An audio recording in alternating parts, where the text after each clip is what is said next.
Dear friends, welcome in our channel. इस video में हम सीखने वाले हैं class 12 subject biology chapter number 2 का ये हमारा 6 नंबर पार्ट है। इसमें हम देखेंगे हाइपोकोटाइल और एपिकोटाइल के बीच में डिफरेंस। तो पहले हम ये देख लेते हैं कि हाइपोकोटाइल और एपिकोटाइल होते क्या है। जब एक सीड अंकुरित होता है तो वो दो पार्ट में ग्रो करता है। एक पार्ट उसका ऊपर की ओर ग्रो करता है और दूसरा नीचे की ओर ग्रो करता है। ठीक है, जो ऊपर की ओर ग्रो करता है ना, उसे हम बोलते हैं शूट एपेक्स। क्या बोलते हैं उसे हम? तो उसे हम बोलते हैं शूट एपेक्स। और जो नीचे की ओर ग्रो करता है उसे हम कहते हैं कि ये रूट सिस्टम बनाएगा। क्या बनाएगा? ये पौधे का रूट सिस्टम। अब इसमें हमें देखना हाइपोकोटाइल और एपिकोटाइल क्या है। तो ये यहाँ पर जो आपको स्टार्टिंग में जब एक सीड अंकुरित होता है और छोटा सा पार्ट बनाता है, इसे कहा जाता है एपिकोटाइल। ठीक है, और नीचे की ओर जो ग्रो करता है और यहाँ पर जो पार्ट है, इसे कहा जाता है हाइपोकोटाइल। ठीक है, यानी जो एपिकोटाइल है वो ऊपर की ओर ग्रो करेगा, हाइपोकोटाइल जो है वो नीचे की ओर ग्रो करता है। जो ऊपर की ओर ग्रो करता है उसे हम बोलते हैं एपी जर्मिनेशन। क्या कहते हैं इसे हम? तो एपी जर्मिनेशन कहते हैं। और जो नीचे की ओर ग्रो हो रहा है उसे हम कहते हैं हाइपोजियल जर्मिनेशन। जो नीचे की ओर ग्रो कर रही है जड़, इसकी रूट, उसको कहते हैं हम हाइपोजियल जर्मिनेशन। ठीक है, अब यहाँ पर ये जो इतना सा पार्ट ये वाला दे रखा है छोटा सा, इसको कहा है इसने एपिकोटाइल।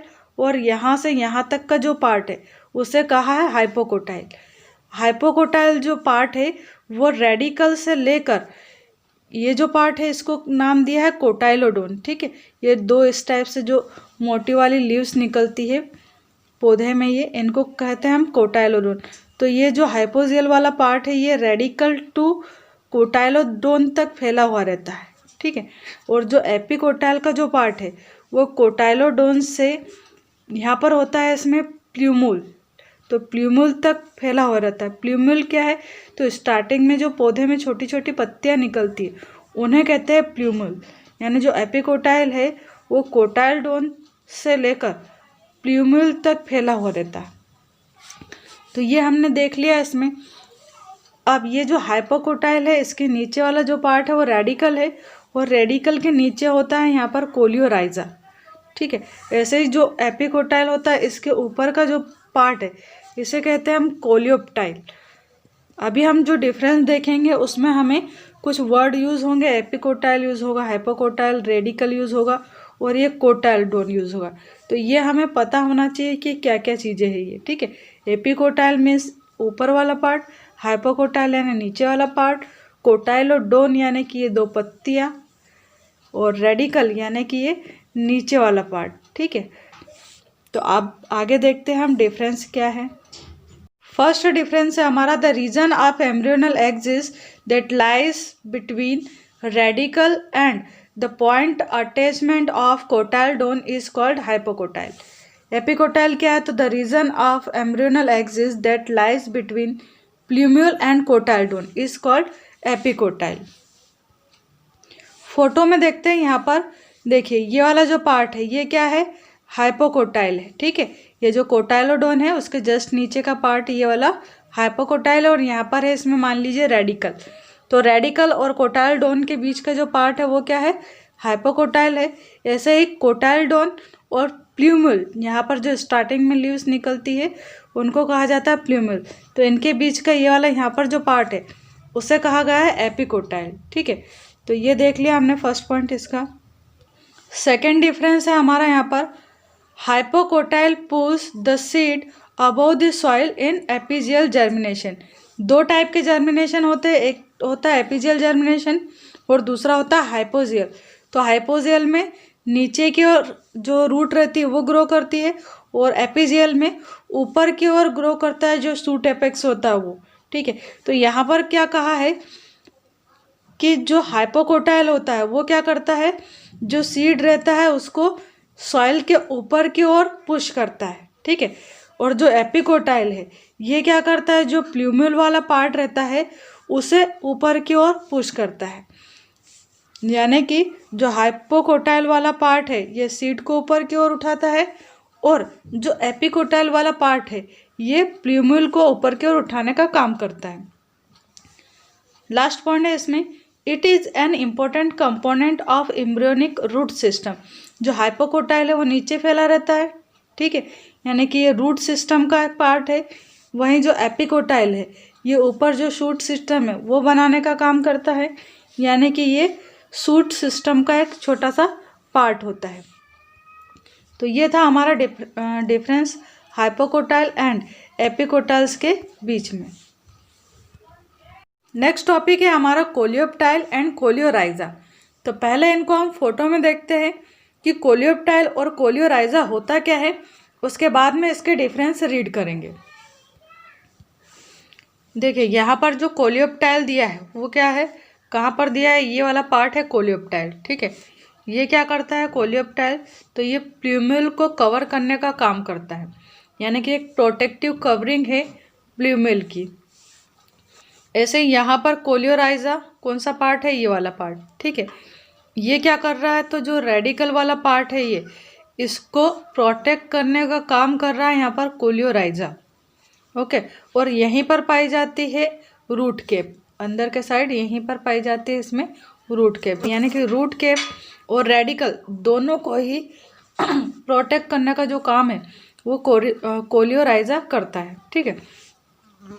इसके अलावा सेकंड डिफरेंस इसमें क्या कहा है कि ये जो कोलियोराइजा वाला पार्ट है ये सॉइल के अंदर रहता है, यानी कि सॉइल के अंदर दबा हो रहता है, जबकि जो कोलियोप्टाइल वाला पार्ट है ये सॉइल के ऊपर के साइड रहता है। तो ये टू डिफरेंस है, इसमें रीड करते हैं, देखते हैं। फर्स्ट पॉइंट है इसमें, the shoot apex and few leaf primordia are enclosed in epicotyl region is called cotyledon, ठीक है। जो कुछ लीफ प्राइमोर्डिया मतलब छोटी मोटी पत्तियाँ जो कि एपिकोटाइल वाले रीजन में आती है या शूट एपेक्स वाले पार्ट में आती है उन्हें हम बोलते हैं कोलियोप्टाइल। वही कोलियोराइजा क्या है, तो the radicle and root cap are situated at the lower end of embryonal axis are enclosed by protective sheath are called coleorhiza. तो जो प्रोटेक्टिव सीथ हमने पढ़ी नीचे वही क्या है, कोलियोराइजा है। सेकेंड पॉइंट दिया है इसमें, it come out of the soil. जो कोलियोप्टाइल है वो सॉइल के ऊपर रहता है, कोलियोराइजा जो है वो सॉइल के नीचे के साइड रिमेन रहता है, ठीक है। तो ये टू डिफरेंस थे कोलियोप्टाइल एंड कोलियोराइजा में। नेक्स्ट टॉपिक है हमारा डबल फर्टिलाइजेशन। डबल फर्टिलाइजेशन का मीनिंग क्या होगा कि यहाँ पर 2 टाइम फर्टिलाइजेशन होता है। यहाँ पर जो स्ट्रक्चर दे रखी है वो ओवल की स्ट्रक्चर है, ओवल के अंदर ही है यहाँ पर ये एम्ब्रियो सेक। ये स्ट्रक्चर हमने पहले अच्छे से समझ ली है।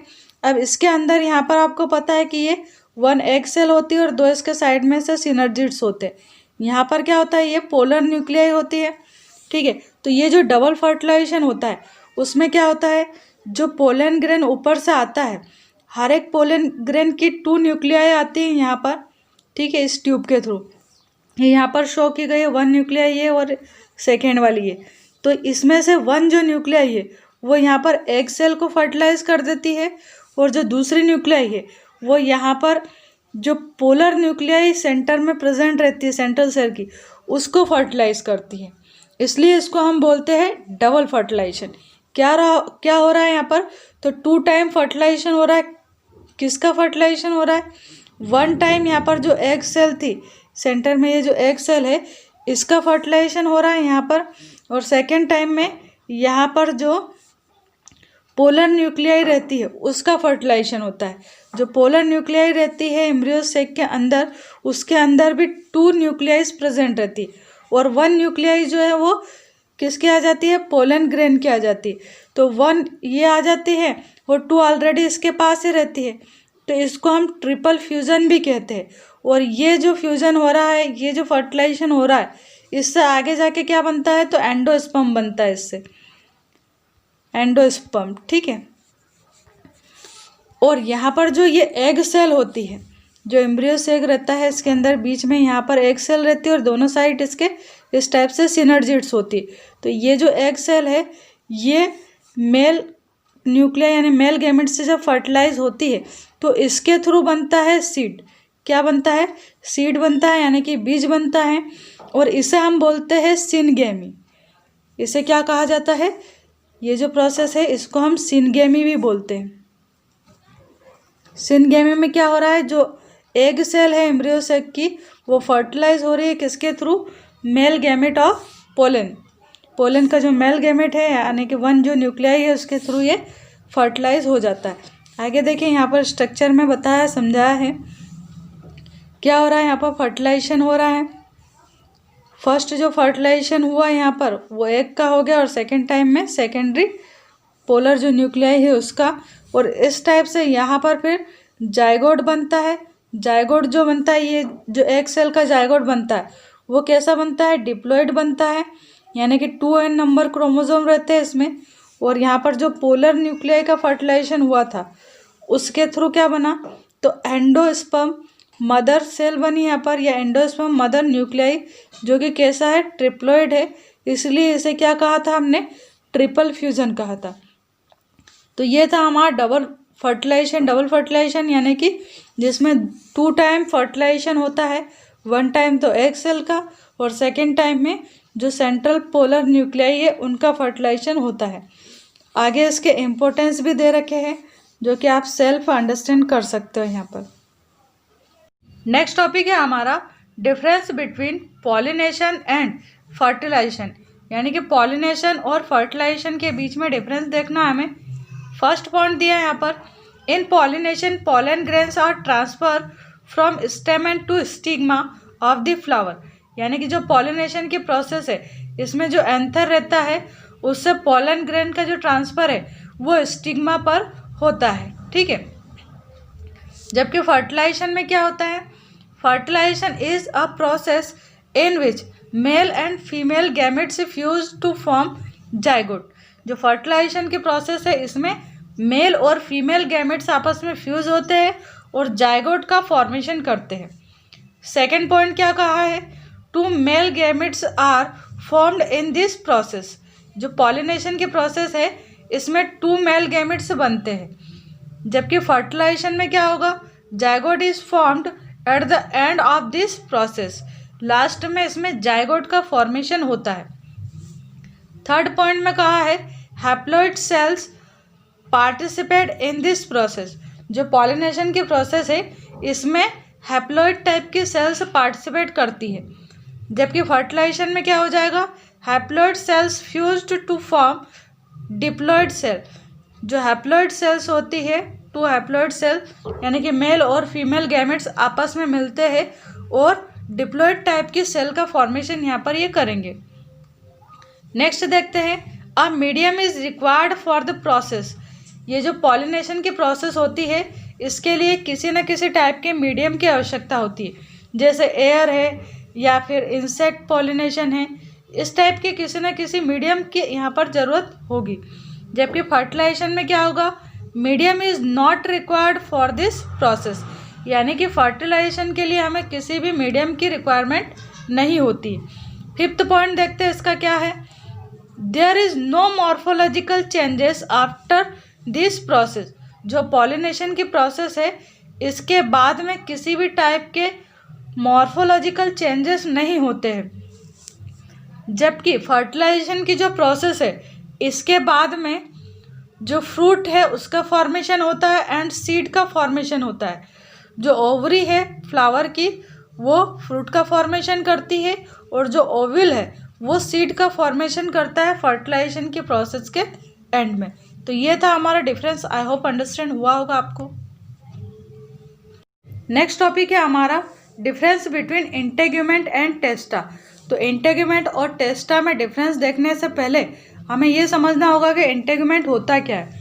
हमने जब ओविल की स्ट्रक्चर पढ़ी थी तब हमने देखा था कि ओविल के चारों इस टाइप से जो कवरिंग पाई जाती है, ये वाली कवरिंग, इसमें जो ये वाला पार्ट होता है इसे कहते हैं हम इंटेग्यूमेंट। क्या कहते हैं? इसे हम इंटेग्यूमेंट कहते हैं। और ये इंटेग्यूमेंट क्या करता है? तो ये जो एम्ब्रियो सेक होता है और जो ओविल होता है उसको प्रोटेक्ट करने का काम करता है ये इंटेग्यूमेंट, ठीक है। एक एनवेलप लाइक स्ट्रक्चर होती है ये, जो कि ओवल को प्रोटेक्ट करने का काम करती है। तो आगे देखते हैं डिफरेंस क्या है इसमें। फर्स्ट डिफरेंस में कहा है इंटेगुमेंट क्या है, it is the protective covering of Oval, Oval की प्रोटेक्टिव कवरिंग है इंटेगुमेंट। जबकि टेस्टा क्या है, तो it is the protective covering of seed, जो सीड होता है यानी कि जो बीज है उसके चारों ओर की जो कवरिंग होती है प्रोटेक्टिव, यानी कि जो उसका छिलका होता है, जैसे चने का छिलका है या सोयाबीन में ऊपर का जो छिलका होता है वो होता है टेस्टा। सेकेंड पॉइंट देखते हैं इसमें अपन क्या कहा सेकेंड पॉइंट में, it is a part of pre fertilization. जो ओवल वाली स्ट्रक्चर होती है ये प्री फर्टिलाइजेशन के टाइम पे हमें दिखाई देती है ना, यानी कि जो इंटेगुमेंट है ये भी हमें प्री फर्टिलाइजेशन के टाइम पर दिखाई देता है। जबकि जो टेस्टा है ये क्या है, पोस्ट फर्टिलाइजेशन की स्ट्रक्चर है, यानी कि फर्टिलाइजेशन कंप्लीट होने के बाद जब सीड बनता है तो सीड के ऊपर हमें कवरिंग देखने को मिलती है और उसी को हम कहते हैं टेस्टा। नेक्स्ट डिफरेंस है हमारा पेरिस्पर्म क्या होता है और पेरिकार्प क्या है। तो पेरिस्पर्म क्या है, अभी जो हमने ओवल की स्ट्रक्चर पढ़ी इसमें एम्ब्रियोसेक पढ़ा और एम्ब्रियोसेक के चारों ओर जो कवरिंग होती है इसको बोलते हैं न्यूसेलस। क्या कहते हैं इसको, न्यूसेलस, ठीक है। और इसके चारों ओर था इंटेगुमेंट, इस टाइप से इंटेगुमेंट था यहाँ पर, है ना। तो ये जो पार्ट है ये है न्यूसेलस। अब ये जो न्यूसेलस वाला पार्ट है ये क्या करता है, जब यहाँ पर एम्ब्रियो फर्टिलाइज हो जाता है, एग सेल फर्टिलाइज हो जाती है यहाँ पर, तो ये जो न्यूसेलस है वो यहाँ पर जब सीड का फॉर्मेशन होता है तो उसको फूड प्रोवाइड करने का यानी कि नरिशमेंट प्रोवाइड करने का काम करता है न्यूसेलस। तो कभी कभी क्या होता है कि जो सीड होता है यानी कि बीज होता है उसके अंदर ये जो न्यूसेलस वाला पार्ट है वो एक पतली लेयर के फॉर्म में यानी कि थिन लेयर के फॉर्म में बचा हुआ रह जाता है। अब ये जो बचा हुआ न्यूसेलस रह जाता है इसे ही हम कहते हैं पेरिस्पर्म, ठीक है। देखते हैं डिफरेंस में, देखते हैं फर्स्ट पॉइंट क्या कहा, it is the part of nucellus which remains in form of thin layer after the seed germination. जो सीड है वो जर्मिनेट होने के बाद भी इसमें थोड़ा बहुत पार्ट रह जाता है किसका, पेरिस्पर्म का। पेरिकार्प क्या है, तो ovary is converted into pericarp after fertilization. जो ओवरी वाला पार्ट है वो फर्टिलाइजेशन के बाद में पेरिकार्प का फॉर्मेशन करता है। अब ये पेरिकार्प क्या है, तो फ्रूट का जो छिलका रहता है आसपास की जो कवरिंग रहती है उसे कहा जाता है पेरिकार्प, ठीक है। सेकेंड डिफरेंस है इसमें, it is a part that belongs to seed. ये जो पेरिस्पर्म है ये सीड वाले पार्ट से बिलोंग करता है, यानी कि ये सीड से रिलेटेड है। जबकि जो पेरिकार्प है ये किससे रिलेटेड है, तो ये फ्रूट से रिलेटेड है। थर्ड डिफरेंस कहा है इसमें, जो पेरिस्पर्म होता है वो यूजुअली कैसा होता है, ड्राई होता है। सीड भी जनरली ड्राई होता है, तो पेरिस्पर्म जो बचा हुआ पार्ट है ये भी ड्राई होता है। जबकि जो पेरिकार्प है ये कैसा होता है, ये भी ड्राई हो सकता है, साथ में फ्लैसी होता है। फ्लैसी मतलब थोड़ा सा चमकीला होता है, ठीक है। थोड़ी सी इसके ऊपर शाइनिंग होती है, जैसे जो फल का छिलका होता है वो थोड़ा सा फ्लैसी होता है, यानी कि थोड़ी सी उसके ऊपर शाइनिंग रहती है। तो ये थे हमारे डिफरेंस इंटेगुमेंट एंड टेस्टा के बीच में, पेरिस्पर्म और पेरिकार्प के बीच में। नेक्स्ट टॉपिक है हमारा difference between embryo sac and endosperm. First point है यहाँ पर, इट इज़ हैप्लॉइड स्ट्रक्चर और इट इज़ ट्रिप्लॉइड स्ट्रक्चर।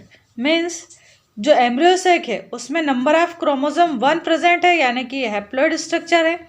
जबकि एंडोस्पर्म में 3 नंबर ऑफ क्रोमोसोम प्रेजेंट है, यानी कि ये ट्रिप्लॉइड टाइप की स्ट्रक्चर होती है। नेक्स्ट पॉइंट है, it is found in Oval. जो एम्ब्रियोसेक है ये ओवल में प्रेजेंट होता है, जबकि एंडोस्पर्म सीड में प्रेजेंट होता है। थर्ड पॉइंट दिया है, it is formed before fertilization, यानी एम्ब्रियोसेक जो है वो बिफोर फर्टिलाइजेशन बनता है, जबकि एंडोस्पर्म आफ्टर फर्टिलाइजेशन बनता है। फोर्थ पॉइंट में दिया है, न्यूट्रिटिव मटेरियल्स आर स्टोर्ड। ये जो एम्ब्रियोसेक है इसमें न्यूट्रिटिव मटेरियल्स, यहाँ पर नोट लिखना है आपको, न्यूट्रिटिव मटेरियल्स एम्ब्रियो सैक में स्टोर नहीं होते हैं, जबकि जो एंडोस्पर्म होता है इसमें न्यूट्रिटिव मटेरियल्स स्टोर होते हैं। ठीक है, यहाँ से नोट को हटाना है। फिफ्थ पॉइंट है, it consist of antipodal cells, egg cells and synergid cells and 2 polar nuclei. यानी कि जो एम्ब्रियो सैक है इसमें अलग अलग टाइप की सेल्स पाई जाती है। हमने एम्ब्रियो सैक की एक बड़ी वाली स्ट्रक्चर पढ़ी थी पहले, इससे 7 सेल 8 न्यूक्लिएटेड स्ट्रक्चर पढ़ी थी। उसमें हमने क्या देखा था, इस टाइप की स्ट्रक्चर थी। यहाँ पर उसमें एग से, ये वाली जो थी वो एग सेल थी, ये सिनर्जिड सेल थी। यहाँ पर 2 पोलर न्यूक्लियाई पड़ी थी और यहाँ पर थी इसमें एंटीपोडल सेल्स। ठीक है, तो इस टाइप के अलग अलग टाइप के यहाँ पर सेल्स प्रेजेंट होती है इसमें, किसमें, एम्ब्रियो सैक में। ये एम्ब्रियो सैक की स्ट्रक्चर है। जबकि एंडोस्पर्म जो होता है उसमें अलग अलग टाइप की ये इस टाइप की सेल्स नहीं होती, जैसे एग सेल है, सिनर्जिड्स है, ये सब सेल्स इसमें एब्सेंट होती है। इसमें सारी सेल्स एक समान होती है, यानी कि all cells are similar here. तो ये था हमारा difference embryo sac and endosperm के बीच।